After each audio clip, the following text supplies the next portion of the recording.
Question रसायन शास्त्र की वह शाखा जो रासायनिक संयोजनों के नियम और प्रतिक्रिया की दर और कारकों को प्रभावित करने की दर के अध्ययन से संबंधित है, क्या कहलाती है? भौतिक रसायन। अगला प्रश्न है, कमरे के तापमान पर तरल अवस्था में मौजूद धातु कौन सी होती है? तो Hg पारा होती है। अगला प्रश्न, कमरे के तापमान पर तरल अवस्था में मौजूद अधातु कौन सी होती है? तो ये ब्रोमीन होती है। अगला प्रश्न है, पोटासियम सल्फेट में अम्लीय और क्षारीय मूलकों की कुल संख्या कितनी होती है? तो ये 3 होती है। अगला प्रश्न, कैल्शियम कार्बोनेट में कैल्शियम का कितना प्रतिशत होता है? तो ये होता है 40%।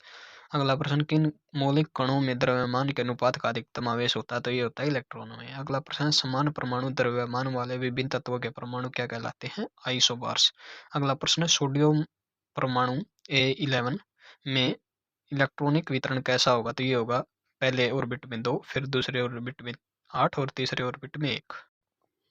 क्वेश्चन है, सबसे बाहरी कोश के इलेक्ट्रॉन क्या कहलाते हैं? तो ये कहलाते हैं संयोजकता इलेक्ट्रॉन या मोबाइल इलेक्ट्रॉन। अगला प्रश्न है, जब इलेक्ट्रॉनों का योगदान एकल परमाणु द्वारा किया जाता है लेकिन अणु में बंधन बनाने के लिए दोनों परमाणुओं द्वारा साझा किया जाता है, तो ऐसे बंधन को क्या कहा जाता है? ऐसे बंधन को कहा जाता है समन्वय बंधन। अगला प्रश्न, धातु परमाणु से अधातु परमाणु में इलेक्ट्रॉनों के पूर्ण स्थानांतरण से बनने वाले बंधन को कौन सा बंधन कहते हैं? तो यह होता है आयनिक बंधन। अगला प्रश्न, सहसंयोजी यौगिक के उदाहरण हैं मीथेन गैस, सरसों का तेल और पानी। अगला प्रश्न, आयनिक यौगिक के उदाहरण हैं NaCl, MgCl2 और Kl।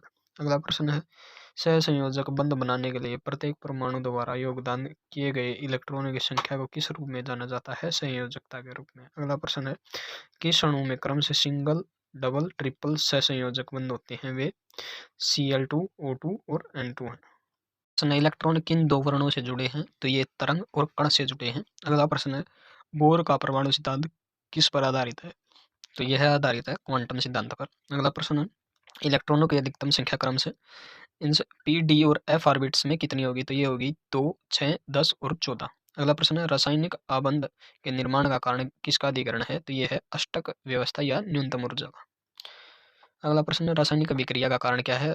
उत्तर है, रासायनिक आबंध बनते हैं, न्यूनतम ऊर्जा अवस्था प्राप्त करते हैं, ऑक्टेट व्यवस्था प्राप्त करते हैं। अगला प्रश्न है, इलेक्ट्रॉनिक अवधारणा के अनुसार ऑक्सीकरण और कमी क्रम से खालिस्तान और खालिस्तान है, तो ये है ऑक्सीकरण इलेक्ट्रॉनों की हानि और कमी इलेक्ट्रॉनों का लाभ। अगला प्रश्न है, कुछ सही कथन लिखिए। जैसे सर जे थॉमसन द्वारा इलेक्ट्रॉनों की खोज की गई, ये कैथोड किरणों के गुणों का परिणाम था। अगला प्रश्न और अगला पॉइंट है, सकारात्मक किरणों के अध्ययन से प्रोटॉन की खोज हुई और अल्फा बेरियम परमाणु के साथ कणों की बमबारी के परिणाम स्वरूप न्यूट्रॉन की खोज हुई। क्वेश्चन है, परमाणु का वह भाग जो कम सघन होता है उसे क्या कहते हैं? नाभिक। अगला प्रश्न है, एस ऑर्बिट का आकार कैसा होगा? तो यह होगा गोलाकार। अगला प्रश्न, दूसरे कोश में उपस्थित इलेक्ट्रॉनों की अधिकतम संख्या कितनी होती है? तो ये होती है 8। अगला प्रश्न है, आर्गन के एक परमाणु में इलेक्ट्रॉनों प्रोटॉनों की संख्या Ar=18 क्रम से कितनी होगी? तो ये होगी 18-18 होगी, दोनों में इलेक्ट्रॉन और प्रोटॉनों की सेम संख्या होगी। अगला प्रश्न है, सबसे भारी मौलिक कण कौन सा है? तो ये न्यूट्रॉन है। इससे अगला प्रश्न है, पदार्थ की सबसे सरल अवस्था कौन सी है? तो यह है गैसीय अवस्था। अगला प्रश्न है, इलेक्ट्रॉन अपनी ऊर्जा के बढ़ते क्रम में परमाणु कक्षों पर कब्जा करते हैं, यह किसका सिद्धांत है? तो यह सिद्धांत है ओहम का।